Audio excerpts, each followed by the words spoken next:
ഇവിടെ കൂടുതൽ പണം ഉണ്ടാക്കണമെന്ന് ആഗ്രഹം ഉണ്ടായില്ല.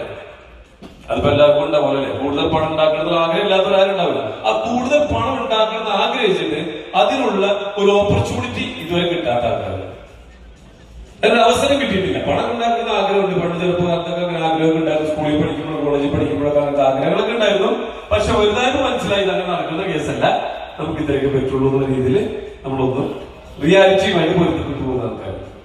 അപ്പൊ ഇവിടെ നിങ്ങൾ ഇങ്ങോട്ട് ഇൻവൈറ്റ് ചെയ്തിട്ടുള്ള വ്യക്തികൾ നിങ്ങൾ ഇങ്ങോട്ട് ഇൻവൈറ്റ് ചെയ്തിട്ടുള്ള എന്തിനാന്ന് വെച്ച് കഴിഞ്ഞാൽ നിങ്ങളുടെ കയ്യിലുള്ള ആ ചെറിയ പണമായിക്കോട്ടെ വലിയ പണമായിക്കോട്ടെ പണം ഇല്ലാത്തവരായിക്കോട്ടെ നിങ്ങളെ കൂടുതൽ പണം ഉള്ളവരാക്കുക, അല്ലെങ്കിൽ ഒരു കോടീശ്വരി ആക്കുക, അല്ലെങ്കിൽ അതിന് പറ്റിയ ഒരു ഓപ്പർച്യൂണിറ്റി നിങ്ങൾക്ക് ചൂണ്ടിക്കാണിച്ചു തരിക എന്നുള്ളത് മാത്രമേ ഒരു ഉദ്ദേശമുള്ളൂ. നിങ്ങൾ അതിനൊന്നും മേടിച്ചിരുന്നില്ല, പൈസ ഒന്നും വാങ്ങിയിട്ടില്ല. ഇവിടെ വരുന്നതിന് മുമ്പ് അങ്ങനത്തെ ഏർപ്പാടൊന്നുമില്ല. അതുകൊണ്ട് ചോദിച്ചതല്ല. ആരും ഒരു പൈസ പോലും ഇവിടെ വാങ്ങുന്നൊന്നുമില്ല. നമുക്ക് ഇന്നോട് ഒരുമിച്ച് കൂടുന്നു, രാവിലെ ഒരു ചായ കുടിക്കുന്നു, ഉച്ചയ്ക്ക് ഒരു ലഞ്ച് കഴിക്കുന്നു, വൈകിട്ട് വീണ്ടും ഒരു ചായ കുടിച്ചപ്പോൾ എല്ലാവരും ടാറ്റ ബൈ ബൈ പിരിയുന്നു. ഇതിന് ഇൻ ബിറ്റ്വീൻ ഈ ഒരു സമയത്തിനുള്ളിൽ നമ്മൾ കുറച്ച് കാര്യങ്ങളൂടെ പറയും. നിങ്ങളുടെ കയ്യിലുള്ള പൈസ നിങ്ങൾക്ക് ഇൻവെസ്റ്റ് ചെയ്യാവുന്ന രീതിയിലുള്ള കുറച്ച് കാര്യങ്ങൾ. അപ്പൊ നമ്മുടെ നാട്ടിൽ ഈ കോടീശ്വരന്മാരായിട്ടുള്ള ആൾക്കാർ ഉണ്ടോ എന്ന് ചോദിച്ചു കഴിഞ്ഞാൽ ഇത്തിരി സമ്പന്നരായിട്ടുള്ള ധനികരായിട്ടുള്ള ആൾക്കാരൊക്കെ ഉണ്ടാവും അല്ലെ?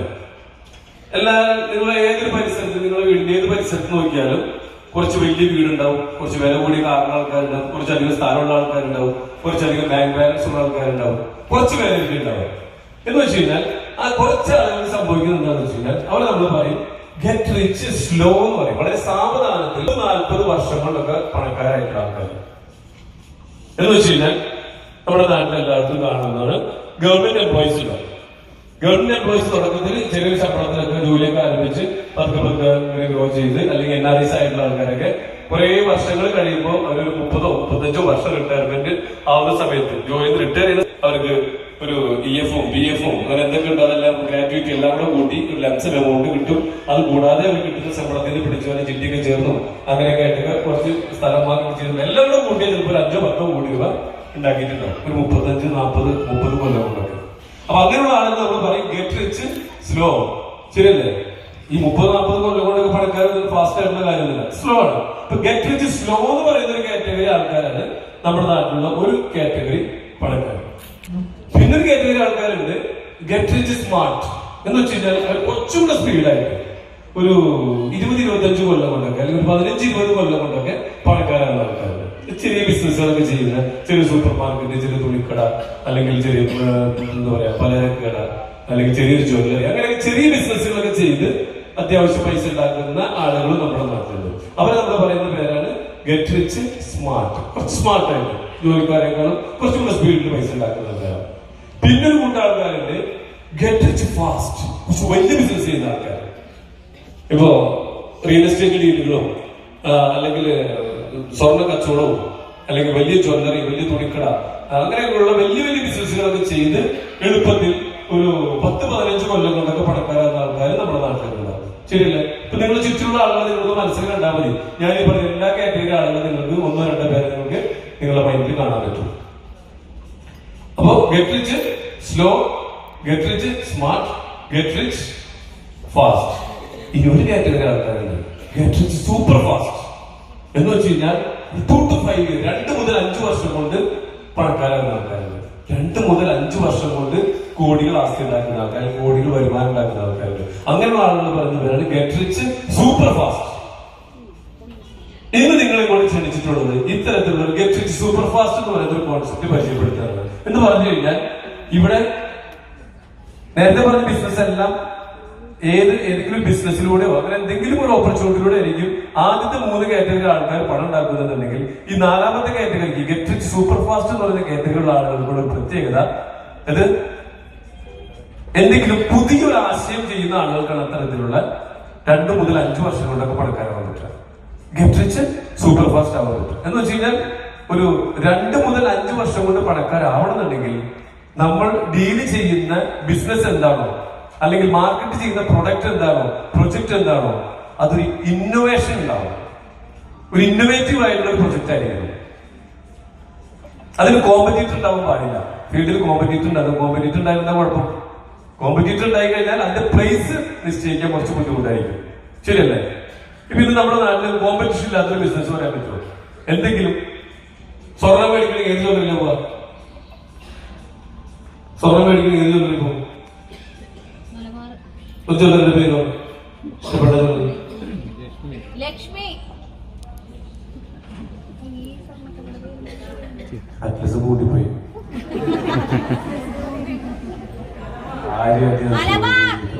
കൂട്ടിപ്പോയ അറ്റ്ലസ് ജ്വല്ലറിന്റെ പേര്. അറ്റ്ലസ് ജ്വല്ലറി രാമേന്ദ്രനല്ലേ? അത് മരിച്ചുപോയി. മലബാർ ഗോൾഡ്. മലബാർ ഗോൾഡ് സ്വർണം മേടിക്കും. എന്താ പറയാ? അബീമ, ജോസ്ഫ, കല്യാൺ, ഭീമ, ജോയ് അൽക്കാസ്. ആ തടത്തിൽ ചൊല്ലി ഇങ്ങനെ തടത്തിൽ ഇഷ്ടംപോലെ ചൊല്ലികളുടെ പേര് എന്ത് മനസ്സിലായി? സ്വർണം മേടിക്കണമെങ്കിൽ കോമ്പറ്റീഷൻ ഉണ്ട്. ആ കോമ്പറ്റീഷൻ അതിജീവിക്കാൻ എല്ലാ കമ്പനികളും ഇഷ്ടംപോലെ പരസ്യങ്ങൾ ചെയ്യുന്നത് നിങ്ങളെ വേണ്ട അട്രാക്ട് ചെയ്യാനായിട്ട് അല്ലെ? ഡ്രസ് എടുക്കണമെങ്കിലോ ശ്രീമാട്ടി ഉണ്ട്, കല്യാണുണ്ട്, ജയലക്ഷ്മി ഉണ്ട്. പിന്നെ നമ്മുടെ നാട്ടിലുള്ള മറ്റുള്ള കടകൾ ഇഷ്ടം പോലെ, അത് ചെറിയ കടകൾ ഇഷ്ടം പോലെ ഉണ്ടല്ലേ? അപ്പൊ ഇവിടെയൊക്കെ കോമ്പറ്റീഷൻ ഉണ്ട്. ഇത് ഫ്ലാറ്റ് വാങ്ങണം, ഏത് ബിൽഡറെന്ന് മേടിക്കും?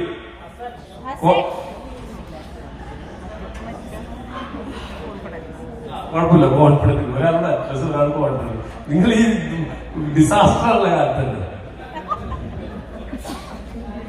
അറ്റ്ലസ് ജ്വല്ലറി ആർക്കെങ്കിലും മരിച്ചു വരും, കോൺഫിഡന്റ് റോഹി മരിച്ചു വരും. പോട്ടെ, സ്മരണ ആയിരിക്കട്ടെ അല്ലെ? സ്മരണ മരിച്ചു വരും. ഓക്കെ. അസറ്റോസ്, സ്കൈലൈൻ, SFS, ആലുക്കാസ്, പൊറോക്കര, വീഗാലാൻഡ്, അങ്ങനെ ഇഷ്ടംപോലെ ബിൽഡേഴ്സ് ഉണ്ട് അല്ലെ? അപ്പൊ ഏത് മേഖലയിൽ പോയാലും സ്വർണം വാങ്ങാനായാലും ഡ്രസ് വാങ്ങാനായാലും ഫ്ലാറ്റ് വാങ്ങാനായാലും വില്ല വാങ്ങാനായാലും ഇത് ഷോപ്പിംഗ് മോളിൽ പോകണമെന്നുണ്ടെങ്കിലോ ഏത് മോളിൽ പോകും? ലുലു മോളിൽ പോകണോ, ഒബ്രോൺ മോളിൽ പോകണോ, അബാദ് മോളിൽ പോകണോ, ഫോറം മോളിൽ പോകണോ? അല്ലെ? അങ്ങനെ മാളുകളുടെ ഒരു ഘോഷയാത്ര തന്നെ അവിടെയുണ്ട്. ഇതൊരു സിനിമ ആണെങ്കിലോ മമ്മൂട്ടിയുടെ സിനിമ ആണോ, മോഹൻലാലിന്റെ സിനിമ ആണോ, പൃഥ്വിരാജിന്റെ സിനിമ ആണോ? അവിടെ കോമ്പറ്റീഷൻ ഉണ്ട്. കോമ്പറ്റീഷൻ ഇല്ലാതെ എന്തെങ്കിലും ഉണ്ടോ നാട്ടില്? ഒരു സ്കൂളിൽ കുട്ടീനെ പഠിപ്പിക്കാൻ പോണേ, ഏത് സ്കൂളിൽ കുട്ടീനെ ചേർത്തു? രാജഗിരി, ചോയ്സ്, ഭാരത് മാത, അവിടെ കോമ്പറ്റീഷൻ ഉണ്ട്. എവിടെ കോമ്പറ്റീഷൻ ഇല്ലാത്ത എവിടെ കോമ്പറ്റീഷൻ ഉണ്ട് അല്ലെ? അപ്പൊ ഈ കോമ്പറ്റീഷൻ ഉള്ള ബിസിനസ്സുകളുടെ കുഴപ്പമെന്താ? ആ കോമ്പറ്റീഷൻ ഉള്ള ബിസിനസിന്റെ പ്രൈസ് നിശ്ചയിക്കണേ കുറച്ച് പണിയാണ്. ഒരു ഫ്ലാറ്റിന് ചിലപ്പോ ഒരു 4500, 5000, 6000 പോലെ സ്റ്റാർട്ടിംഗ് പ്രൈസ് ആണെങ്കിൽ അത് രണ്ട് പ്രൈസിന് പോലെ മാക്സിമം ഒരു 10000, ഒരു 12000 അല്ലെങ്കിൽ 15000 ആയിരിക്കും. ഏറ്റവും അൾട്രാ പ്രീമിയം ലക്ഷറി ആണെങ്കിൽ 15000 വരെ പോകും. അത് 25000 എന്ന് പറഞ്ഞാൽ ആരെങ്കിലും വാങ്ങുമോ? 20000 ഇല്ല, അതൊരു ലിമിറ്റ് ഉണ്ട്. അപ്പൊ ഈ കോമ്പറ്റീഷൻ ഉള്ള ഏതൊരു ബിസിനസ്സിലാണെങ്കിലും അല്ലെ, ഒരു ബിരിയാണി നമുക്ക് 150 രൂപയുടെ ബിരിയാണി 250 രൂപ കൊടുത്ത് നമ്മൾ മേടിക്കും, 500 രൂപ എന്നുള്ള നമ്മൾ മേടിക്കും ഇല്ല. അപ്പൊ എല്ലാവരും ഈ കോമ്പറ്റീഷൻ ഉള്ള മേഖലകളിലൊന്നും നമുക്ക് പിടിച്ചെടുക്കാനും പറ്റില്ല, കൂടുതൽ ലാഭം ഉണ്ടാക്കാനും പറ്റില്ല. അപ്പൊ അതുകൊണ്ട് തന്നെ അത്തരത്തിലുള്ള ബിസിനസ്സുകളൊക്കെ വെച്ച് അല്ലെങ്കിൽ ആ ബിസിനസ്സുകളുമായിട്ട് ബന്ധപ്പെട്ട് പ്രവർത്തിച്ചാൽ നമുക്ക് ഗെറ്റ് റിച്ച് ഫാസ്റ്റ് പറ്റും. ഗെറ്റ് റിച്ച് ഫാസ്റ്റും സ്മാർട്ടും പറ്റും. പക്ഷെ ഗെറ്റ് റിച്ച് സൂപ്പർ ഫാസ്റ്റ് ആവണമെന്നുണ്ടെങ്കിൽ 2 to 5 ഇയറിനുള്ളിൽ പണക്കാരാവണമെന്നുണ്ടെങ്കിൽ അത് ഏതെങ്കിലും പ്രൊജക്ടുകൾ ഡീൽ ചെയ്യണം. വേറെ ആരെയും ഇല്ലാത്ത ഇന്നോവേറ്റീവ് ആയിട്ടുള്ള പ്രൊജക്ടുകൾ നിങ്ങൾ സ്വന്തമായിട്ട് ചെയ്യുക. ഒരു കാര്യം നിങ്ങൾക്ക് അതിന് പറ്റുന്നില്ലെങ്കിലോ അത്തരത്തിൽ ചെയ്യുന്ന ഒരു കമ്പനിയുമായിട്ട് ചേർന്ന് നിൽക്കുക. അത്തരത്തിൽ ഇന്നോവേറ്റീവ് ആയിട്ടുള്ള പ്രൊജക്ടുകൾ മാത്രം ചെയ്യുന്ന ഒരു കമ്പനിയാണ് ഇന്ന് നിങ്ങളോട് കേൾക്കാൻ വന്നിരിക്കുന്ന നിങ്ങളുടെ സുഹൃത്ത് ഇൻവൈറ്റ് ചെയ്തിട്ടുള്ള ഈ ഓപ്പർച്യൂണിറ്റി പ്രൊവൈഡ് ചെയ്യുന്ന കമ്പനി. ഈ കമ്പനിയുടെ പേരാണ് ജസ്റ്റ്.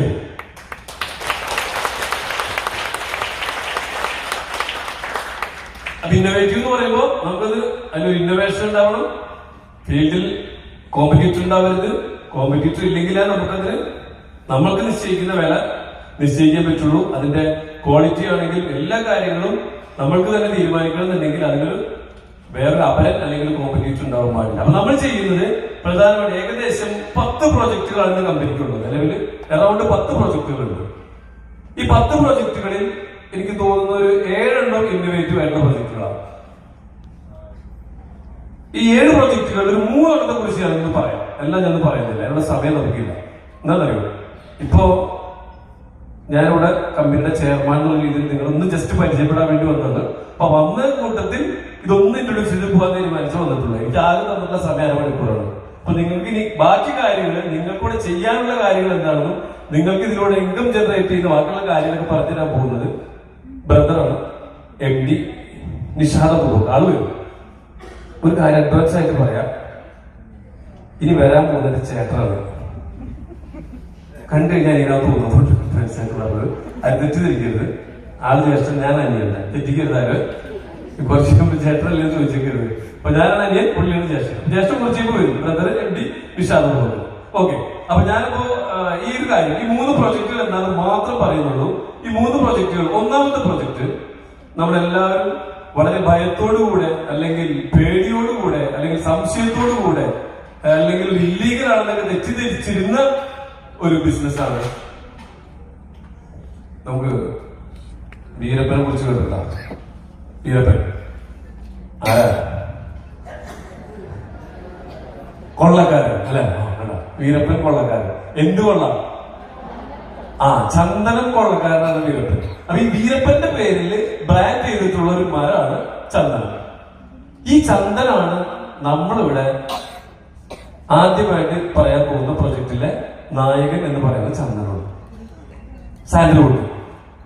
അപ്പൊ ഇത് വീരപ്പൻ ചെയ്തിരുന്നപ്പോ ഇതൊരു ഇല്ലീഗൽ ബിസിനസ് ആയിരുന്നു. കാട്ടിലുള്ള ചന്ദനമരം മോഷ്ടിക്കുന്നു, പുള്ളി ആവശ്യക്കാർക്ക് വിൽക്കുന്നു, പൈസ ഉണ്ടാക്കുന്നു. അതൊരു ഇല്ലീഗൽ ബിസിനസ് ആയിരുന്നു. അത് മാത്രമല്ല, ഈ ചന്ദനം മറ്റുള്ളവരെ മോഷ്ടിക്കൽ മാത്രമല്ല, സർക്കാരിന്റെ അനുമതി ഇല്ലാതെ ഇത് വിൽപ്പന നടത്താനുള്ള അവകാശം, അധികാരമൊന്നും പബ്ലിക്കിനില്ല. ഇന്നുമില്ല, പണ്ടുമില്ല. അപ്പൊ ഇതിന്റെ നിയമങ്ങൾ കുറച്ച് കടുത്തതായിരുന്നു. കുറച്ച് വർഷങ്ങൾക്ക് മുമ്പ് വരെ ചന്ദനം എന്ന് പറയുന്നത് സാധാരണക്കാരായിട്ടുള്ള ആളുകൾക്ക് നടാനോ വളർത്താനോ പരിചരിക്കാനോ അത് മുറിക്കാനോ വിൽപ്പന നടത്താനോ ഉപയോഗിക്കാനോ ഒന്നുള്ള അധികാര അവകാശം ഒന്നും ഉണ്ടായിരുന്നില്ല കുറച്ച് വർഷങ്ങൾക്ക് മുമ്പ് വരെ. ഇത് ഈ ചന്ദനം എന്ന് പറയുന്നത് എന്തെങ്കിലും ഡേഞ്ചറസ് ആയിട്ടുള്ള വല്ല സാധനമല്ല, കടുത്ത വിഷം വല്ലതാണോ? അല്ല. ഇനി വല്ല മയക്കുമരുന്നാണോ? കഞ്ചാവ് പോലത്തെ? അതുമല്ല. പിന്നെ എന്തുകൊണ്ട് ഇതിങ്ങനെ സംഭവിച്ചത്? അത് കുറച്ച് നൂറ്റാണ്ടുകളുടെ പഴക്കമുണ്ട്. 18ാം നൂറ്റാണ്ടിൽ ടിപ്പു സുൽത്താന്റെ ഭരണകാലത്ത് ടിപ്പു സുൽത്താൻ ഒരു രാജകീയ വൃക്ഷമായിട്ട് ചന്ദനത്തെ പ്രഖ്യാപിച്ചു. ഇതൊരു രാജകീയ വൃക്ഷമാണ്. ഇത് രാജകുടുംബാംഗങ്ങൾക്ക് മാത്രമേ നടാനും വളർത്താനും മുറിക്കാനും ഉപയോഗിക്കാനും എന്ത് കാര്യങ്ങൾക്കും അവകാശമുള്ളൂ. ഇനി ആരെങ്കിലും വീട്ടുവളപ്പിൽ, നമ്മുടെ സ്വന്തം വീട്ടുവളപ്പിൽ ആ ചന്ദനമരം ഉണ്ടെങ്കിൽ പോലും അതിന്റെ അവകാശം അതാത് രാജകുടുംബത്തിനായിരിക്കും എന്നുള്ള അങ്ങനെ ഒരു തീരുമാനം, ഒരു ഡിക്ലറേഷൻ 18ാം നൂറ്റാണ്ടിൽ ടിപ്പു സുൽത്താൻ ചെയ്തു വെച്ചിട്ടുണ്ടായിരുന്നു. അതിനുശേഷം ടിപ്പു സുൽത്താന്റെ ഭരണത്തിന് ശേഷം ബ്രിട്ടീഷുകാർ വന്നപ്പോഴും ഈ നിയമം തന്നെ കണ്ടിന്യൂ ചെയ്ത് പോയി. കാരണം സർക്കാരിന് വരുമാനം കിട്ടുന്ന കാര്യമാണ്. അത് കഴിഞ്ഞ് ഇന്ത്യക്ക് സ്വാതന്ത്ര്യം കിട്ടിയിട്ടും കാര്യമായിട്ടുള്ള മാറ്റമൊന്നുമില്ലാതെ തന്നെ തുടർന്നുകൊണ്ടിരുന്നു. ഇപ്പൊ ഏതാനും വർഷങ്ങളായി ഇപ്പോ ഒരുപാട് ഗവൺമെന്റുകൾ ഇങ്ങനെ മാറി വന്നപ്പോൾ ഓരോ ഗവൺമെന്റും നിയമത്തിൽ ചെറിയ അളവുകൾ കൊണ്ടുവന്ന് ഇന്ന് ചന്ദനം എന്ന് പറയുന്നത് സാധാരണക്കാരായിട്ടുള്ള ആർക്ക് വേണമെങ്കിലും സ്വന്തം വീട്ടുവളപ്പിലോ അതിനുവേണ്ടി സ്ഥലം എടുത്തിട്ടോ ഒരു കൃഷിയായിട്ട് നട്ടുപിടിപ്പിക്കാം, നട്ടു വളർത്താം, അതിനെ പരിചരിക്കാം. അത് നിയമപരമായി തന്നെ യാതൊരു തടസ്സങ്ങളോ കാര്യങ്ങളോ ഒന്നുമില്ല. അതിൽ നിന്ന് വരുമാനം ഉണ്ടാക്കാം. ആ രീതിയിലേക്കുള്ള കൃഷിയായിട്ട് ഇതിനെ ഡെവലപ്പ് ചെയ്തു.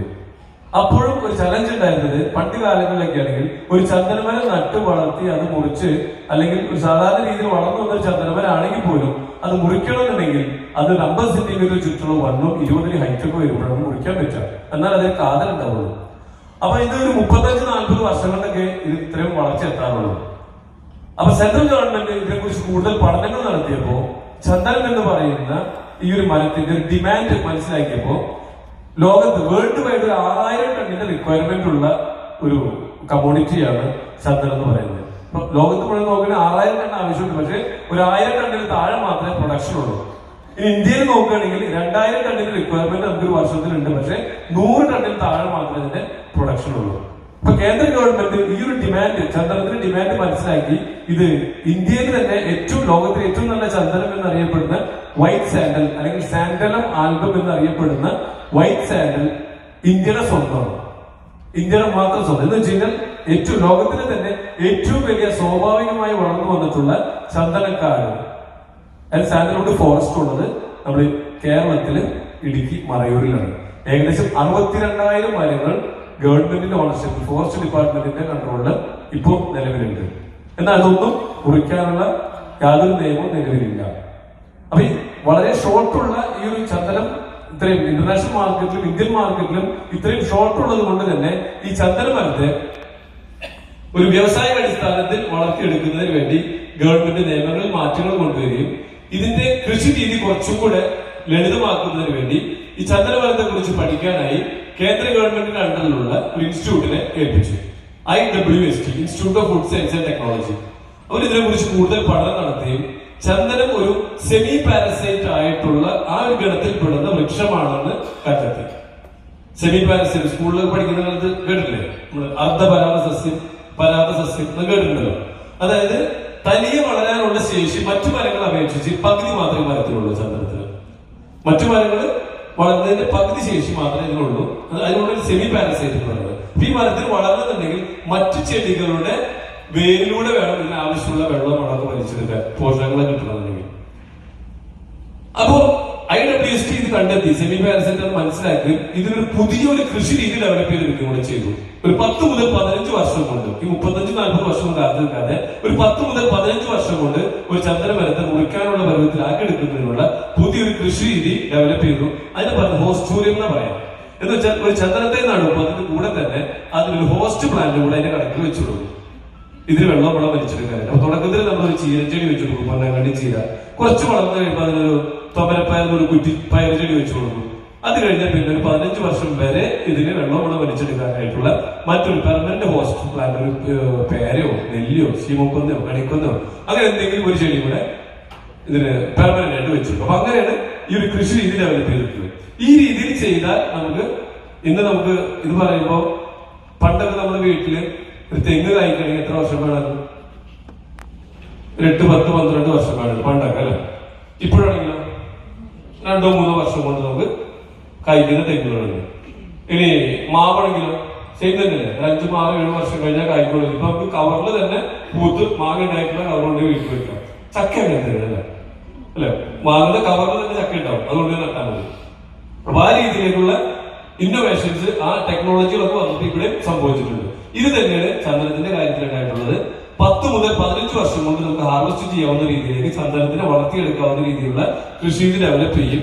പിന്നീട് സർക്കാർ അതിനെ ജനകീയമാക്കുന്നതിന് വേണ്ടി ഒരുപാട് പുതിയ സ്കീമുകളും അതിന് വേണ്ട പ്രോത്സാഹനങ്ങളൊക്കെ സർക്കാരിന്റെ ഭാഗത്ത് ഇപ്പോൾ തന്നുകൊണ്ടിരിക്കുകയാണ്. തുടക്കത്തിൽ നമുക്ക് ചന്ദനമരം മുറിക്കാനുള്ള അവകാശം പോലും ഉണ്ടായിരുന്നില്ല, വളർത്താനൊന്നും ഉണ്ടായിരുന്നില്ല. ഇപ്പൊ നിലവിൽ നമുക്ക് എല്ലാ അധികാരവും അവകാശവും സർക്കാർ നമുക്ക് തന്നിട്ടുണ്ട്. വിൽപ്പന നടത്തുന്ന ആ ഒരു നിയമം ഒഴിച്ച് ബാക്കിയല്ല. ഇപ്പൊ നമ്മുടെ വീട്ടുവളപ്പിൽ ഒരു ചന്ദനമരം ഉണ്ടെങ്കിൽ അത് മുറിച്ചിടുന്നത് വരെയുള്ള കാര്യങ്ങൾ നമുക്ക് ചെയ്യാം. പക്ഷെ അത് വിൽപ്പന നടത്തണമെങ്കിൽ നമ്മുടെ ഫോറസ്റ്റ് ഡിപ്പാർട്ട്മെന്റുമായിട്ട് ബന്ധപ്പെട്ട് റവന്യൂ ഡിപ്പാർട്ട്മെന്റും ഫോറസ്റ്റ് ഡിപ്പാർട്ട്മെന്റും വന്ന് ആ മുറിച്ചിടുന്ന ചന്ദനം അവർ കൊണ്ടുപോയി ലേലം ചെയ്ത് ആ സ്ഥലത്തിന്റെ ഉടമസ്ഥൻ ആരാണോ ആ ആളുടെ അക്കൗണ്ടിലേക്ക് പൈസ ട്രാൻസ്ഫർ ചെയ്ത് തരും. ഓക്കെ, അപ്പൊ അവിടെ വരെ നിയമങ്ങൾ എത്തിയിട്ടുണ്ട്. അപ്പൊ ഇതാണ് ചന്ദനം. പിന്നെ ചന്ദനം പേടിക്കേണ്ട കാര്യമോ? ചന്ദനം ഒരു ലീഗലായിട്ടുള്ള കൃഷിയാണ്. ചന്ദനം ഒരു മയക്കുമരുന്നോ അപകടകാരിയായിട്ടുള്ള ഒരു മരമൊന്നുമല്ല. ടിപ്പു സുൽത്താൻ അങ്ങനെ ഒരു നിയമം ഉണ്ടാക്കി വെച്ചു. ഇന്ന് വർഷങ്ങൾ എടുത്ത നിയമങ്ങളിൽ ഒരുപാട് മാറ്റങ്ങൾ വന്ന് എല്ലാവർക്കും കൃഷി ചെയ്യാവുന്ന രീതിയിൽ മാറിക്കഴിഞ്ഞു.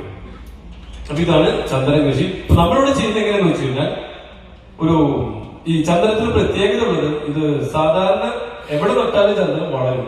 എറണാകുളത്ത് നട്ടാലും പാലക്കാട് നട്ടാലും കോഴിക്കോട് നട്ടാലും തിരുവനന്തപുരത്ത് നട്ടാലും ചന്ദനം വളരും. പക്ഷെ ഇതിന് ഏറ്റവും നല്ല ഫസ്റ്റ് ക്വാളിറ്റി കാതൽ കിട്ടിയാൽ മാത്രമേ ഇതിന് വില കിട്ടുള്ളൂ. ആ അതിന് ഫസ്റ്റ് ക്വാളിറ്റി കാതലിന് മാത്രമേ ഡിമാൻഡ് ഉള്ളൂ. ഫസ്റ്റ് ക്വാളിറ്റി കാതൽ എന്ന് പറഞ്ഞു കഴിഞ്ഞാൽ ഏറ്റവും കൂടുതൽ ഓയിൽ കണ്ടന്റ് ഉള്ള കാതൽ. ഈ ഫസ്റ്റ് ക്വാളിറ്റി ഏറ്റവും കൂടുതൽ ഓയിൽ കണ്ടന്റ് ഉള്ള കാതൽ കിട്ടണമെന്നുണ്ടെങ്കിൽ അതിന്റെ പേരാണ് വിലായൻ ബുദ്ധ. പൃഥ്വിരാജിന്റെ ഒരു സിനിമ കണ്ടിട്ടുണ്ടായിരുന്നു കുറച്ചാൾ മുമ്പ്, അതാണ് വിലായൻ ബുദ്ധ. ഈ ഫസ്റ്റ് ക്വാളിറ്റി കാതൽ കിട്ടണമെന്നുണ്ടെങ്കിൽ ഇതിന് പ്രത്യേക കാലാവസ്ഥയിൽ വളർന്നാൽ മാത്രമേ ഇത് ഉണ്ടാവുള്ളൂ. അതായത് സമുദ്രനിരപ്പിൽ നിന്നും സീ ലെവലിൽ നിന്നും 700 മീറ്റർ ഉയരത്തിൽ ഹൈ റേഞ്ച് ഏരിയകളിൽ, അതായത് വയനാട്, ഇടുക്കി അങ്ങനെയുള്ള സ്ഥലങ്ങളിലുള്ള വളരുന്ന ഒരു സമുദ്രനിരപ്പിൽ നിന്ന് 700 മീറ്ററിൽ കൂടുതൽ ഉയരത്തിൽ സ്ഥിതി ചെയ്യുന്ന സ്ഥലങ്ങളിൽ ഉള്ള കാലാവസ്ഥയിൽ വളരുന്ന ചന്ദനങ്ങളിൽ മാത്രമാണ് ഇത്തരത്തിലുള്ള ഫസ്റ്റ് ക്വാളിറ്റി കാതൽ കിട്ടുള്ളൂ. ആ കാതലിനാണ് ഏറ്റവും കൂടുതൽ ഡിമാൻഡ് ഉള്ളതും വില കിട്ടുന്നത്. അപ്പൊ അതുകൊണ്ട് തന്നെ നമ്മുടെ എല്ലാ പ്രോജക്റ്റുകളും ഇപ്പൊ ചെയ്യുന്നത്, നമ്മൾ ഈ സാൻഡൽവുഡ് പ്ലാന്റേഷൻ ചെയ്യുന്നത് വയനാട്ടിലാണ്. കറക്റ്റ് പറ്റിയ കാലാവസ്ഥയാണ്, ഏറ്റവും നല്ല മണ്ണാണ്, ബ്ലാക്ക് സോയിലാണ്, എന്ന് വെച്ച് കഴിഞ്ഞാൽ ചന്ദന കൃഷിക്ക് എനിക്ക് തോന്നുന്നത് ലോകത്തിലെ തന്നെ ഏറ്റവും അനുയോജ്യമായിട്ടുള്ള കാലാവസ്ഥയും മണ്ണും ഉള്ള ഒരു സ്ഥലമാണ് വയനാട്. ഈ വയനാട്ടിൽ തന്നെ ഒരുപാട് സ്ഥലങ്ങള് റിസ്ക് കൂടിയ ഏരിയകളുണ്ട്, റിസ്ക് കുറഞ്ഞ ഏരിയകളുണ്ട്, റിസ്ക് തീരെ ഇല്ലാത്ത ഏരിയകളുണ്ട്. അതായത് red zone, orange zone, green zone. അപ്പൊ നമ്മൾ എടുക്കുന്ന സ്ഥലങ്ങളെല്ലാം തന്നെ കമ്പനി ഡെവലപ്പ് ചെയ്തുകൊണ്ടിരിക്കുന്ന എല്ലാ സ്ഥലങ്ങളും നല്ല ഗ്രീൻ സോണിൽ പെട്ട സ്ഥലങ്ങളാണ്. അതായത് കഴിഞ്ഞ 50 വർഷമായിട്ട് യാതൊരു ഡിസാസ്റ്ററും റിപ്പോർട്ട് ചെയ്തിട്ടില്ലാത്ത, ഇനി വരാൻ പോകുന്ന 50 വർഷത്തേക്കും പ്രത്യേകിച്ച് ഡിസാസ്റ്റേഴ്സ് ഒന്നും എക്സ്പെക്ട് ചെയ്യാത്ത സ്ഥലങ്ങളാണ് ഗ്രീൻ സോണുകൾ. അത്തരത്തിലുള്ള ഗ്രീൻ സോണിലുള്ള സ്ഥലങ്ങളാണ് നമ്മൾ ഡെവലപ്പ് ചെയ്തുകൊണ്ടിരിക്കുന്നത്. അപ്പോൾ 1400 ഏക്കർ സ്ഥലം 2030 ഡെവലപ്പ് ചെയ്ത് സാധാരണക്കാരായിട്ടുള്ള ആളുകൾക്ക് 5 സെന്റ് വീതമുള്ള പ്ലോട്ടുകളാക്കി തിരിച്ച് ഓരോ പ്ലോട്ടിലും 20 ചന്ദന തൈകൾ നട്ട് വാങ്ങുന്ന ആളുടെ പേരിൽ ആധാരം രജിസ്ട്രേഷൻ ചെയ്ത് കൊടുത്ത് അതിന് ഒറിജിനൽ ആധാരം ഡോക്യുമെന്റ്സും അവർക്ക് തന്നെ കൊടുത്ത് 15 വർഷം വരെ, അതായത് മുറിക്കേണ്ട സമയം വരെ ഇതിന്റെ എല്ലാ പരിചരണവും, വെള്ളം കൊടുക്കലും, വളം കൊടുക്കലും, മരുന്നടിക്കലും, സെക്യൂരിറ്റിയും, ഏറ്റവും പ്രധാന സെക്യൂരിറ്റി ഉണ്ട്, കള്ളന്മാർ കൊണ്ടുപോകേണ്ട നോക്കുന്നത്, ഇതെല്ലാം ചെയ്ത് മുറിക്കേണ്ട സമയം വരെ, മുറിച്ച് പൈസ കിട്ടുന്ന സമയം വരെ ഇതിനെ പ്രൊട്ടക്ട് ചെയ്യുന്നതിനുള്ള എഗ്രിമെന്റ് ഉൾപ്പെടെയാണ് ഇത് നമ്മൾ ഒരു റിയൽ എസ്റ്റേറ്റ് മോഡലിൽ ഇത് ചെയ്തുകൊണ്ടിരിക്കുന്നത്. ഇതൊരു ഒരു സൊസൈറ്റി ആക്കി രൂപീകരിച്ചുകൊണ്ട് ഈ പ്ലോട്ട് വാങ്ങുന്ന ഓരോ 5 സെന്റ് പ്ലോട്ട് വാങ്ങുന്ന ഓരോ വ്യക്തികളെയും ആ ഒരു സൊസൈറ്റിയുടെ മെമ്പേഴ്സ് ആക്കിക്കൊണ്ടാണ് നമ്മൾ ഈ project real estate model develop ചെയ്തുകൊണ്ടിരിക്കുന്നത്. Sandalwood group farmers welfare association എന്നുള്ള പേരിൽ ഒരു സൊസൈറ്റി രൂപീകരിച്ച് ആ സൊസൈറ്റിയിലെ മെമ്പേഴ്സ് ആയിരിക്കും ഓരോ 5 സെന്റ് ചന്ദനത്തോട്ടത്തിന്റെ ഉടമസ്ഥർ. ചുരുക്കി പറഞ്ഞാൽ ഇത്ര പറയാം. ബാക്കി ഡീറ്റെയിൽസ് നിങ്ങളെ കൊണ്ട് ക്ഷണിച്ച ആൾക്കാർ പറഞ്ഞിട്ടുണ്ടോ? ഓക്കെ, അല്ലെങ്കിൽ നമുക്ക് ഈ സെഷൻ കഴിഞ്ഞിട്ട് നമുക്ക് വേണമെങ്കിൽ സംസാരിക്കാം. ഈ രണ്ടാമത്തെ പ്രോജക്ട് ഒന്നും ക്ലിയർ ആയിട്ടുണ്ടല്ലോ? യെസ്. ഈ രണ്ടാമത്തെ പ്രോജക്ട് എന്ന് പറയുന്നത് ടൂറിസം പ്രോജക്റ്റാണ്. അതായത് ഈ 5 സെന്റ് വീതമുള്ള സ്ഥലത്ത് 20 ചന്ദന തൈകൾ നടുമ്പോൾ നമ്മൾ കമ്പനി എടുക്കുന്ന സ്ഥലങ്ങളിൽ ചില സ്ഥലങ്ങൾ ടൂറിസത്തിന് സ്കോപ്പുള്ള ഏരിയകളുണ്ട്. അത്തരത്തിലുള്ള സ്ഥലങ്ങളിൽ ഈ 5 സെന്റ് സ്ഥലത്ത് 16 ചന്ദനങ്ങൾ, അതായത് 20 മരങ്ങൾ നടുന്നതിന് പകരം 16 മരം നട്ട് ബാക്കിയുള്ള ആ ഒരു 4 മരങ്ങൾ അവിടെ ഒഴിവാക്കുമ്പോൾ ഏകദേശം ഒരു 650 സ്ക്വയർ ഫീറ്റ് ഏരിയ ഫ്രീ ആയിട്ട് കിട്ടും. ആ ഏരിയയിൽ ഏകദേശം ഒരു 570 സ്ക്വയർ ഫീറ്റില് ഒരു കേവ് മോഡലിൽ ഗുഹ മാതൃകയിലുള്ള ഒരു 4 സ്റ്റാർ കാറ്റഗറി, എന്റെ വീഡിയോയിൽ കണ്ടില്ലേ, അതുപോലുള്ള ഒരു ഇതുപോലുള്ള ഒരു കേവ് മോഡലില് ഇക്കോ ഫ്രണ്ട്ലി ആയിട്ടുള്ള ഒരു റിസോർട്ട്. ഇത് ഒരു 11 ഏക്കറിൽ 150 കോട്ടേജസ് ഉള്ള കേവ്സ് ഉള്ള ഒരു പ്രോപ്പർട്ടിയാണ് ഇപ്പൊ നമ്മൾ ഡെവലപ്പ് ചെയ്തുകൊണ്ടിരിക്കുന്നത്. ഇതിലൊരു മാസ്റ്റർ ബെഡ്റൂം ഉണ്ട്, കുട്ടികളുടെ ഒരു ബെഡ് സ്പേസ്, ഒരു ബേ വിൻഡോ, ഒരു മോഡേൺ ടോയ്ലറ്റ്, പിന്നെ ഏറ്റവും വലിയ പ്രത്യേകത റൂമിനകത്ത് തന്നെ ഒരു പ്രൈവറ്റ് പൂളും ഒരു വാട്ടർഫോൾസും സെറ്റ് ചെയ്തിട്ടുണ്ട്. അപ്പൊ 5 സെന്റ് സ്ഥലം വാങ്ങുന്ന ആളുടെ പേരിൽ ആധാരം രജിസ്ട്രേഷൻ ചെയ്തിരുന്നു. അവരുടെ പേരിൽ ഈ റിസോർട്ട്, ഈ കോട്ടേജിന്റെ പണി പൂർത്തീകരിച്ച് 6 മാസത്തിനുള്ളിൽ താക്കോല് കൈമാറുന്നു. അതൊരു 15 വർഷത്തെ ഒരു എഗ്രിമെന്റ് പ്രകാരം കമ്പനി തന്നെ ഇത് നടത്താനായിട്ട് നിങ്ങളെ ഇങ്ങോട്ട് തിരിച്ചു വഴിക്കും. ഇപ്പൊ നിങ്ങൾ ഈ പ്രോപ്പർട്ടി നമ്മളെ വാങ്ങി, അതായത് 5 സെന്റ് സ്ഥലം, ഈ ഒരു 570 സ്ക്വയർ ഫീറ്റ് കോട്ടേജും പ്ലസ് 16 ചന്ദനമരങ്ങൾ അടങ്ങുന്ന ഒരു പ്രോപ്പർട്ടി നിങ്ങളുടെ പേര് ആധാരം രജിസ്റ്റർ ചെയ്ത് ഒറിജിനൽ ഡോക്യുമെന്റ് നിങ്ങൾക്ക് തരുന്നു. അത് 15 വർഷത്തെ എഗ്രിമെന്റ് പ്രകാരം ഹോസ്പിറ്റാലിറ്റി കമ്പനി, നമ്മുടെ തന്നെ ഹോസ്പിറ്റാലിറ്റി കമ്പനി ഇത് മാനേജ് ചെയ്യുന്നതിനായിട്ട് നിങ്ങളെ കയ്യിൽ കൊണ്ടുവാങ്ങുന്നു.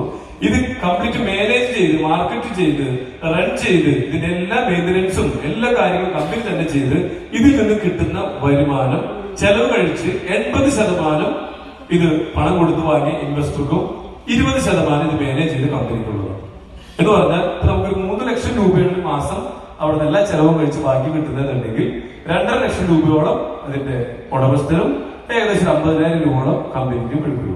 അപ്പൊ ഇതിന്റെ അകത്ത് ഈ ഒരു പ്രോപ്പർട്ടിയിൽ 150ഓളം കോട്ടേജസ് ആണ് ഉള്ളത്.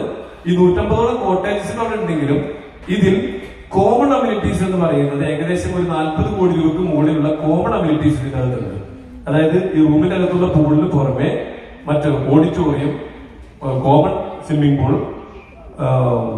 Mini zoo, ayurvedic wellness spa, convention centre, ഓഡിറ്റോറിയങ്ങൾ, kids play area, ayurvedic wellness spa, അങ്ങനെ തുടങ്ങിയിട്ടുള്ള ഒരു 40 കോടി രൂപയ്ക്ക് മുകളിലുള്ള ഇൻവെസ്റ്റ്മെന്റ് നടത്തി കമ്പനി ഇതിന്റെ അകത്ത് ഒരുപാട് കോമൺ അമ്യൂണിറ്റി സെറ്റ് ചെയ്തിട്ടുണ്ട്. അതായത് ഈ റിസോർട്ടിൽ, ഈ കോട്ടേജിൽ താമസിക്കാൻ വരുന്ന ആളുകൾക്കുള്ള എക്സ്ട്രാ ഫെസിലിറ്റികൾ കൊടുക്കുന്നതിനുള്ള കോമൺ അമ്യൂണിറ്റീസ്. ഇതിന് ഈ കോട്ടേജ് വാങ്ങുന്ന ആരും ഇൻവെസ്റ്റ് ചെയ്യണ്ട, പക്ഷെ ഇതെല്ലാം ഉപയോഗിക്കും. നിങ്ങൾ ഈ കോട്ടേജ് മാത്രം പർച്ചേസ് ചെയ്താൽ മതി. ഓക്കെ, അപ്പൊ 2 പ്രോജക്റ്റും ഏകദേശം മനസ്സിലായല്ലോ. അപ്പൊ ഈ ഒരു പ്രോജക്റ്റിന് പ്രത്യേകത കൂടെ ഉണ്ട്. 3 രീതിയിൽ ബെനിഫിറ്റ് കിട്ടും.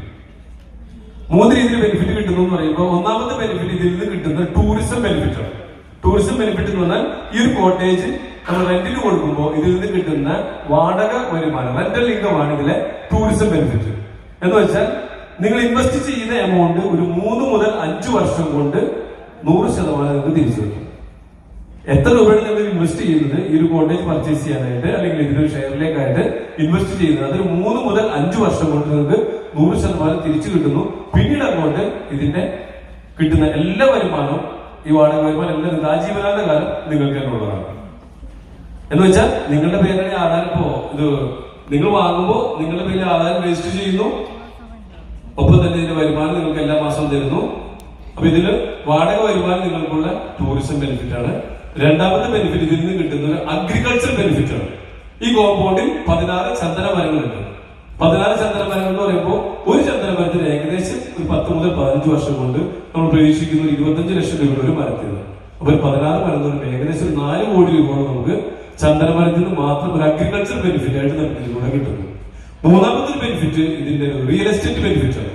ഈ ഒരു പ്രോപ്പർട്ടി നിങ്ങൾ വാങ്ങി നിങ്ങളുടെ പേര് ആധാരം രജിസ്റ്റർ ചെയ്തു, നിങ്ങൾക്ക് ഇത് എപ്പോ വേണമെങ്കിലും ഇത് വിൽക്കാം, കൈമാറ്റം ചെയ്യാം. പകരം കൈമാറ്റം ചെയ്യുമ്പോൾ ഈ പ്രോപ്പർട്ടിയുടെ വാല്യൂ കഴിഞ്ഞ വെറും 10 മാസം കൊണ്ട് ഇതിനുണ്ടായിട്ടുള്ള വർദ്ധനവ് 120%. 10 മാസം കൊണ്ട് 10 മാസം മുമ്പ് വിറ്റിരുന്ന വിലയല്ല ഇന്ന് വിൽക്കുന്നത്. വെറും 45 ലക്ഷം രൂപക്കാണ് സ്റ്റാർട്ടിങ്ങിൽ കൊടുത്തിരുന്നുണ്ടെങ്കിൽ ഇന്നത് 1,10,00,000 രൂപക്കാണ് സെയിൽ ചെയ്തുകൊണ്ടിരിക്കുന്നത്. ഈ ഒരു ജൂൺ ആകുമ്പോഴേക്കും റേറ്റ് ഒരു 1.5 കോടി രൂപ. ഇനി ഇത് റൺ ചെയ്ത് തുടങ്ങിയ പണികളെല്ലാം പൂർത്തീകരിച്ച് ഫുൾ സ്വിംഗിലായി വർക്ക് ചെയ്ത് തുടങ്ങുമ്പോൾ ഇതിൽ നിന്ന് കിട്ടുന്ന വരുമാനം കൂടെ എവിഡൻസ് ആകുമ്പോൾ ഈ ഒരു പ്രോപ്പർട്ടിയുടെ വാല്യൂ പിന്നെ നിങ്ങൾക്ക് നിശ്ചയിക്കാം. ഞങ്ങളുടെ കയ്യിൽ ഞങ്ങൾ വിറ്റ് തീരുമല്ലോ. പിന്നെ ഇത് വാങ്ങുന്ന നിങ്ങൾക്ക് തീരുമാനിക്കാം ഇതിന്റെ വാല്യൂ. അതായത് ഒരു മാസം നമ്മൾ പ്രതീക്ഷിക്കുന്നത് എല്ലാ ചെലവും കഴിച്ചു ഏവറേജ് 2.5 ലക്ഷം രൂപ ഒരു ഇൻവെസ്റ്റർക്ക് കയ്യിൽ കിട്ടുന്നുള്ളതാണ് ഏകദേശം ഒരു കാൽക്കുലേഷൻ. ഒരു 2.5 ലക്ഷം രൂപ നമുക്ക് ഒരു മാസം വരുമാനം കിട്ടണമെന്നുണ്ടെങ്കിൽ ആ ഒരു പ്രോപ്പർട്ടി ഒരു ഔട്ട്സൈഡ് വാല്യുവേഷൻ നിങ്ങൾ നോക്കുകയാണെന്നുണ്ടെങ്കിൽ ഒരു കൊമേഴ്സ്യൽ പ്രോപ്പർട്ടിക്ക് 2.5 ലക്ഷം രൂപ മാസം വാടക കിട്ടുന്നുണ്ടെങ്കിൽ 7 മുതൽ 10 കോടി രൂപ വരെ വാല്യുവേഷൻ ഉള്ള ഒരു പ്രോപ്പർട്ടിക്ക് മാത്രമേ മാസം 2.5 ലക്ഷം രൂപ വാടക കിട്ടുള്ളൂ. ഇവിടെ നിങ്ങൾക്ക് വെറും 1,10,00,000 രൂപക്ക് ഇന്നത്തെ വിലയിൽ ഈ പറയുന്ന ഒരു 7-10 കോടി രൂപ ഇൻവെസ്റ്റ് ചെയ്താൽ കിട്ടുന്ന റിട്ടേൺ ഇവിടുന്ന് പ്രതീക്ഷിക്കാം. ചന്ദ്രവർത്തിനുള്ള വരുമാനം വേറെ, ലൈഫ് ടൈം ലൈഫ് ലോങ് വാടക വരുമാനം വേറെ. ഓക്കെ, ഇങ്ങനെ 3 രീതിയിലുള്ള ബെനിഫിറ്റുകൾ കിട്ടുന്ന. അപ്പൊ ഞാൻ നേരത്തെ പറഞ്ഞ കറക്റ്റ് അല്ലേ? ഈ പറഞ്ഞ 3 പ്രോജക്റ്റുകൾ നിങ്ങൾ എവിടെയെങ്കിലും കേട്ടിട്ടുണ്ടോ?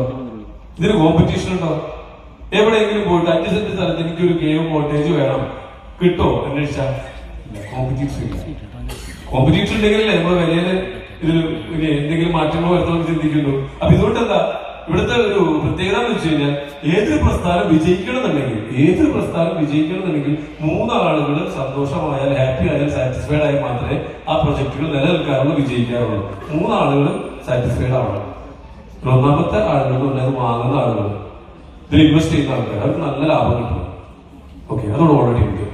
3 മുതൽ 5 വർഷം കൊണ്ട് ഇൻവെസ്റ്റ് ചെയ്ത എമൗണ്ട് തിരിച്ചു കിട്ടുന്നു. പിന്നീട് ലൈഫിലോ ഇൻകം കിട്ടുന്നു, ചന്ദ്രമരത്തിന്റെ വരുമാനം മറ്റുള്ള കിട്ടുന്നു. രണ്ടാമത്തെ ഒരു കാറ്റഗറി ആൾക്കാർ ഇത് ഡീല് ചെയ്യുന്ന സെല്ലേഴ്സ് ഉണ്ട്, മീഡിയേറ്റേഴ്സ്. ഇത് വിൽക്കുന്ന ആൾക്കാർ, നിങ്ങൾക്കറിയാം സാധാരണ റിയൽ എസ്റ്റേറ്റിലൊക്കെ 1%-2% കമ്മീഷൻ കിട്ടും അല്ലെ? അല്ല, റിയൽ എസ്റ്റേറ്റ് ചെയ്യുന്ന കുറച്ച് ആൾക്കാർ കൂടെ ഉണ്ട്, എനിക്കറിയാം. അതായത് 1 കോടിയുള്ള ബിസിനസ് ചെയ്ത് കഴിഞ്ഞാൽ 1 ലക്ഷം 2 ലക്ഷം കിട്ടുള്ളൂ. ഇവിടെ അതിന്റെ ഒരു 3-4 മടങ്ങാണ് നമ്മളിവിടെ റിട്ടേൺ കൊടുക്കുന്നത്. അപ്പോൾ സെല്ലേഴ്സ്, മീഡിയേറ്റേഴ്സും ഹാപ്പിയാണ്. മൂന്നാമത്തെ ഒരു കാറ്റഗറി ആരായിരിക്കും ഹാപ്പി ആവട്ടെ, സാറ്റിസ്ഫൈഡ് ആവട്ടെ? കമ്പനി. ഇത് നടത്തുന്ന കമ്പനിക്ക് ലാഭം ഉണ്ടാവട്ടെ. വിൽക്കുന്നവർക്കും വാങ്ങുന്നവർക്കും ലാഭമുണ്ട്. ഇത് നടത്തുന്ന കമ്പനിക്ക് നഷ്ടമായാലോ? കമ്പനി നിലനിൽക്കില്ല. അപ്പൊ അതുകൊണ്ട് എന്താ, കമ്പനിക്ക് നല്ല ലാഭമുണ്ട്. അപ്പൊ കമ്പനിയും സെല്ലറും ബയ്യറും 3 പേരും വളരെ ഹാപ്പിയാണ്. അവരെല്ലാവരും ഹാപ്പി ആയതുകൊണ്ടാണ് ഞങ്ങളും, കമ്പനി ഹാപ്പിയാണ്, സെല്ലേഴ്സ് ഹാപ്പി ആയതുകൊണ്ടാണ് ഇന്ന് ബയേഴ്സ് ആയിട്ടുള്ള നിങ്ങളെ ഇങ്ങോട്ട് ഇൻവൈറ്റ് ചെയ്ത് നമുക്ക് എല്ലാവർക്കും ഇന്ന് ഹോള് പോലെ നിറഞ്ഞു കവിയുന്ന രീതിയിലേക്ക് പോലും ഇവിടെ തിങ്ങി നടന്നിട്ടുള്ളത്. അപ്പൊ എല്ലാവരും ഹാപ്പി ആണെന്നൊരു പ്രൂഫും കൂടെ നമ്മളെ കാണുന്നത്. അപ്പൊ ഇതോടെ വന്നത് നിങ്ങളെല്ലാവരും നല്ലൊരു കൈകളുണ്ട്. അപ്പൊ എന്താണ് പ്രൊജക്ട് എന്നുള്ളത് ഞാൻ എന്റെ റോള് പറഞ്ഞു തീർത്തു. 1/2 മണിക്കൂറിന് വിചാരിച്ചിട്ട് സമയം കൂടുതലെടുത്തെന്ന് തോന്നുന്നുണ്ട്. എന്തായാലും ബാക്കിയുള്ള കാര്യങ്ങളിൽ ഒരു 1 അവർ സമയം, 1-1.5 മണിക്കൂർ സമയമാണ്. ഇനി നിങ്ങൾക്ക് ഇതിലൂടെ എങ്ങനെയൊക്കെയാണ് ബെനിഫിറ്റ് ഉണ്ടാക്കാൻ പറ്റാന്നുള്ളത് MD പറയാൻ പോണത്. ഞാൻ പറഞ്ഞു ബ്രദർ വരുന്നു പറഞ്ഞില്ലേ? ബ്രദർ എന്ന് പറയുമ്പോ ആരെങ്കിലും ജ്യേഷ്ഠൻ കണ്ടറിയണമെന്ന് തോന്നും, പക്ഷെ ജ്യേഷ്ഠനാണ്. ഓക്കെ, ഞാനാണ് ചെയ്യണം, അത്രയും ചിന്തിച്ചാൽ മതി. ഓക്കെ, അപ്പൊ അനിയൻ ബാവ ചേട്ടൻ ബാവ, ഞാനാണ് അനിയാണ്. അപ്പൊ ആരും തെറ്റിദ്ധരിക്കരുത്. അപ്പൊ ഏതാനും മിനിറ്റുകൾക്കുള്ളിൽ MD യോട് പറയും, നിങ്ങൾക്ക് ഓരോരുത്തർക്ക് ഇതിന് എങ്ങനെയൊക്കെയാണ് പണം ഉണ്ടാക്കുന്നത്, നിങ്ങൾക്കൊക്കെ എന്തൊക്കെയുള്ള കാര്യങ്ങൾ ചെയ്യാനുള്ളത്, അതിലൂടെ നിങ്ങൾക്ക് ഉണ്ടാകുന്ന ബെനിഫിറ്റ് എന്തൊക്കെയാണ്, ഏതൊക്കെ രീതിയിൽ നിങ്ങൾക്ക് ഇൻവെസ്റ്റ് ചെയ്യാം, ഏറ്റവും ചെറിയ രീതിയിലുള്ള ഇൻവെസ്റ്റ്മെന്റ് എന്താണ്, വലിയ രീതിയിലുള്ള ഇൻവെസ്റ്റ്മെന്റ് എന്താണ്, നിങ്ങൾക്ക് എന്തെങ്കിലും ഓഫറുകളുണ്ടോ, ഈ കാര്യങ്ങളെല്ലാം തന്നെ ഇപ്പോ ഏതാനും മിനിറ്റുകൾക്കുള്ളിൽ MD സംസാരിക്കുന്നുണ്ടാവും. അപ്പൊ ഇത്രയും നേരം ഞാൻ സംസാരിച്ചപ്പോൾ ഞാൻ ശ്രദ്ധിച്ചത്, സാധാരണ ഇങ്ങനെയുള്ള സെഷൻസിലൊക്കെ സംസാരിക്കുമ്പോൾ പൊതുവെ ഇടയിലെ കാര്യങ്ങൾ ഇങ്ങനെ ഉറക്കം തോന്നാറുണ്ട്. ഇന്ന് അങ്ങനെ നോക്കിയിട്ട് ആരും കണ്ടില്ല. അപ്പൊ എനിക്ക് തോന്നുന്നത് വല്ലാതെ ബോറടിച്ചിട്ടില്ല എന്ന് തോന്നുന്നില്ലേ? ഇല്ലല്ല, ആരും ഉറക്കം തോന്നുന്നു കണ്ടില്ല. അല്ലെങ്കിൽ ഇടയിൽ ആരെങ്കിലും ഞാൻ വിളിച്ചു ലഭിക്കാനും ഉറങ്ങില്ലേ എന്ന് പറഞ്ഞിട്ട് ഇന്ന് ആരും അങ്ങനെ കാണാനില്ല. അപ്പൊ എന്തായാലും വളരെ എന്താ പറയാ ഒരു എക്സൈറ്റ്മെന്റോട് കൂടെ തന്നെ, ആകാംക്ഷയോട് കൂടി തന്നെ ഞാനവിടെ സംസാരിക്കുന്നത് കേട്ടിരുന്നപ്പോ എനിക്കും നല്ലൊരു എക്സൈറ്റ്മെന്റ് ഉണ്ട്. സത്യം പറഞ്ഞത് ഇത്ര ആഗ്രഹമില്ല. നിങ്ങളൊക്കെ മുഖത്ത് നോക്കിയിട്ട് ഇനി 1-2 മണിക്കൂർ സംസാരിക്കണമെന്നൊക്കെ ആഗ്രഹമുണ്ട്. പക്ഷെ സമയമില്ലാത്തതുകൊണ്ട് തൽക്കാലത്തേക്ക് ഞാൻ